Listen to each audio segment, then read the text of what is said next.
Cette saison cache de véritables pépites. Alors aujourd'hui, voici 4 animés que vous devriez regarder. On commence avec une œuvre qui mélange passion, héritage et qui réussit à rendre captivant un art traditionnel japonais vieux de plusieurs siècles. Voici Akane Banashi.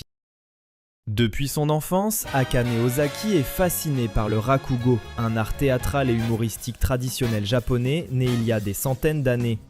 Dans cette discipline exigeante, divisée en 3 grades, un conteur est assis seul sur scène et doit captiver son public avec pour seuls accessoires un éventail, un carré de tissu et son propre corps. Grâce à sa voix, ses gestes et ses expressions, il donne vie à une multitude de personnages différents. Pour Akane, son père Toru Ozaki, connu sous le nom d'artiste Shinta, possède un véritable pouvoir magique lorsqu'il monte sur scène. Malgré les moqueries de son entourage, il poursuit un rêve depuis toujours, atteindre le rang de Shinuchi, le grade suprême du rakugo, afin de rendre fier sa femme et sa fille, son plus grand soutien. Pendant 13 longues années, Toru s'est perfectionné sans relâche pour atteindre ce sommet. Puis arrive enfin le jour de l'examen décisif. Face à lui se tient Issho Arakawa, maître légendaire et figure incontestée du rakugo. Et malgré une performance exceptionnelle qui fait éclater de rire toute la salle, le verdict tombe brutalement. Toru échoue. Pire encore, Issho décide de bannir à vie tous les candidats de l'école Arakawa, celle de son maître, sans fournir la moindre explication. Ce jour-là, sous les yeux d'Akane, le rêve et la carrière de son père s'effondrent. Profondément marquée par cette injustice, Akane refuse de laisser le rakugo disparaître de sa vie. Admirant plus que tout son père et son art, elle décide de reprendre le flambeau afin de comprendre ce qui s'est réellement passé et laver son honneur. Des années plus tard, désormais lycéenne, Akane entre à son tour dans le monde exigeant du rakugo. Formée notamment par Shiguma Arakawa, l'ancien maître de son père, elle décroche l'opportunité de monter sur scène devant un large public. Et sa prestation bouleverse immédiatement les spectateurs. Face à un tel talent, Shiguma décide alors de la prendre officiellement comme apprentie. Akane commence ainsi son ascension avec un objectif clair, atteindre à son tour le rang de Shinuchi, prouver la valeur du rakugo de son père et découvrir la vérité derrière ce scandale. Dans cet univers où les artistes rivalisent de talent, de travail et de créativité pour captiver leur public avec leur seule présence sur scène, Akane devra se faire une place et montrer qu'elle possède elle aussi le talent capable de marquer l'histoire du rakugo. Après une œuvre centrée sur l'art et la transmission, direction un Japon post-apocalyptique plongé dans une nouvelle ère des 3 royaumes, divisé par la guerre, les luttes de pouvoir et les stratégies politiques. Voici Nippon Sangoku. Dans un futur proche, le Japon s'est effondré sous le poids d'une guerre nucléaire, de catastrophes naturelles et d'une gouvernance corrompue. De ce chaos est née une révolution qui a fracturé l'archipel en 3 nations rivales. Dans cette nouvelle ère des 3 royaumes, chaque puissance lutte pour la domination. La diplomatie a laissé place à la force brute et la société est plus divisée que jamais. Tandis que les élites se barricadent derrière leurs privilèges, les masses survivent dans une précarité extrême, exploitées comme de simples ressources de guerre. C'est dans ce contexte qu'émerge Aoteru Misumi, un modeste bureaucrate spécialisé dans l'agriculture. Marié à Saki Higashimachi, cet homme discret semble, à première vue, n'avoir aucun destin particulier. Même sans statut social, sans héritage prestigieux, ni expérience militaire, il nourrit pourtant une ambition que tous jugent impossible. Mettre fin au bain de sang qui consume le pays et réunifier le Japon. Mais tout bascule lorsqu'en voulant défendre un innocent victime d'une injustice commise par un membre du clan de Denki Taira, le ministre des Affaires intérieures, sa femme est brutalement décapitée pour s'être opposée à eux. Porté par cette tragédie, Aoteru décide alors de changer le destin du pays. Armé uniquement de son immense savoir, de son intelligence stratégique et de son éloquence redoutable, il entreprend de gravir un à un les échelons du pouvoir afin de renverser cet ordre corrompu. Entre intrigues politiques, guerre entre nations, manipulation et ambition démesurée, découvrez l'ascension fulgurante d'un homme de l'ombre qui s'apprête à redessiner l'avenir du Japon. Voici le commencement de la légende d'Aoteru Misumi, celui que l'histoire retiendra comme le plus grand stratège de son époque. Après les guerres politiques et les stratégies militaires, place maintenant à un mélange explosif d'action, de comédie, de vie scolaire et d'un assassin coincé dans le corps d'un collégien. Laissons la place à Kill Blue. Juzo Ogami est une véritable légende du milieu de la pègre. À presque 40 ans, ce tueur à gages redouté n'a jamais raté une seule mission.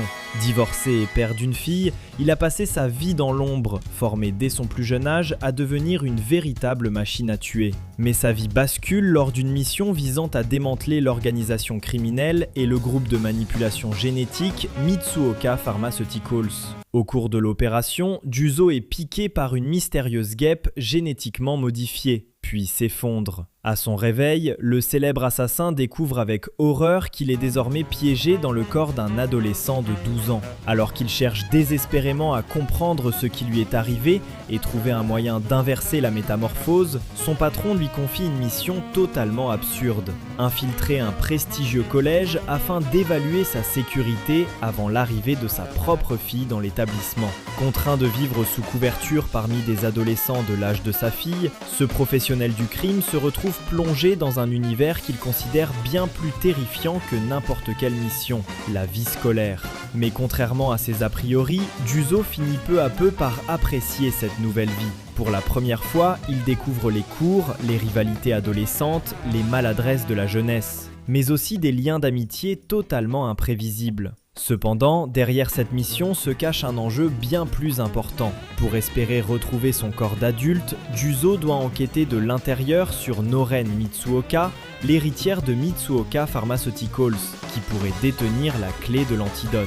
Mais lorsqu'il apprend que le futur mari de Noren héritera du groupe, Juzo se retrouve malgré lui entraîné dans une véritable guerre de succession. Choisi par Noren pour éloigner les prétendants, il va devoir affronter de dangereux assassins cherchant à prendre le contrôle de l'entreprise, mais aussi les licornes, des êtres dotés de capacités surhumaines. Entre vie scolaire absurde, complots industriels, assassins surentraînés et adolescents complètement ingérables, Juzo va découvrir que survivre à un collège pourrait bien être la mission la plus périlleuse, mais aussi la plus plaisante de toute sa carrière. On quitte maintenant la comédie et la vie scolaire absurde pour plonger dans un récit surnaturel mêlant malédiction, exorciste, yokai et voyage temporel. Direction l'ère Taisho avec Mao.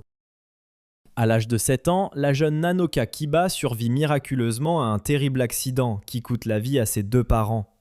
Unique rescapée, elle échappe à la mort dans des circonstances aussi étranges qu'inexpliquées. 8 ans plus tard, désormais collégienne, Nanoka retourne sur les lieux du drame, lorsqu'un phénomène mystérieux la transporte soudainement un siècle dans le passé, en plein air Taisho. À peine arrivée dans ce Japon du début du XXe siècle, elle est attaquée par un yokai avant d'être sauvée de justesse par Mao, un mystérieux exorciste et chasseur de démons. Mais l'accueil est loin d'être chaleureux. À cause de l'étrange aura qui émane d'elle, Mao est convaincue que Nanoka possède un lien avec les yokai, voire qu'elle pourrait elle-même ne plus être totalement humaine. De retour dans le présent, Nanoka découvre alors que d'étranges capacités surnaturelles se sont éveillées en elle. Déterminée à comprendre ce qui lui arrive, ainsi que le lien qui l'unit à Mao et aux créatures qu'il combat, elle décide alors de retourner régulièrement dans le passé afin d'enquêter à ses côtés. Ensemble, ils se retrouvent mêlés à une série de meurtres sanglants et de phénomènes surnaturels liés aux yokai. Au fil de leurs recherches, Nanoka découvre également le lourd secret de Mao. Celui-ci traque depuis des centaines d'années Byoki, un puissant démon-chat responsable de la malédiction qui le ronge. Une malédiction qui pourrait aussi être liée au pouvoir de Nanoka et aux mystérieux accidents ayant bouleversé son enfance. Alors que les mystères autour de leurs origines se multiplient, un étrange destin semble peu à peu relier leurs existences à travers le temps. À la croisée de 2 mondes, ce duo lié par un fil invisible devra lever le voile sur la vérité et affronter la créature qui a lié leur destin. Et voilà pour cette sélection. Entre le Rakugo d'Akane Banashi, les guerres politiques de Nippon Sangoku, l'humour complètement déjanté de Kill Blue et l'univers surnaturel de Mao, cette saison propose plusieurs animés très différents qui méritent clairement un petit coup d'œil. J'aurais pu citer Demons of the Shadow Realm, l'animé de la créatrice de Fullmetal Alchemist, ou encore Witch Hat Atelier, qui reste l'une des œuvres de fantasy les plus attendues de ces dernières années. Côté romance, plusieurs titres sortent également du lot. Gals Can't Be Kind to Otaku, qui malgré une intrigue assez classique bénéficie d'une réalisation particulièrement soignée. I Made Friends with the Second Prettiest Girl in My Class, une romance scolaire plus calme entre un lycéen discret et la deuxième fille la plus populaire de sa classe. The Ramparts of Ice, du même auteur que You and I Are Polar Opposites, qui conserve tout ce qui faisait le charme de son précédent succès. The Story Between a Dumb Prefect and a High School Girl with an Inappropriate Skirt Length, une comédie romantique absurde et très drôle. Et enfin, Kirio Fan Club, qui suit deux lycéennes complètement obsédées par le même garçon et prêtes à tout pour attirer son attention, donnant lieu à une succession de situations aussi comiques que gênantes. N'hésitez pas à me dire en commentaire laquelle de ces œuvres vous intéresse le plus, ou quelles sont vos propres pépites de la saison. Et si ce format vous plaît, pensez à vous abonner pour ne pas manquer les prochaines découvertes.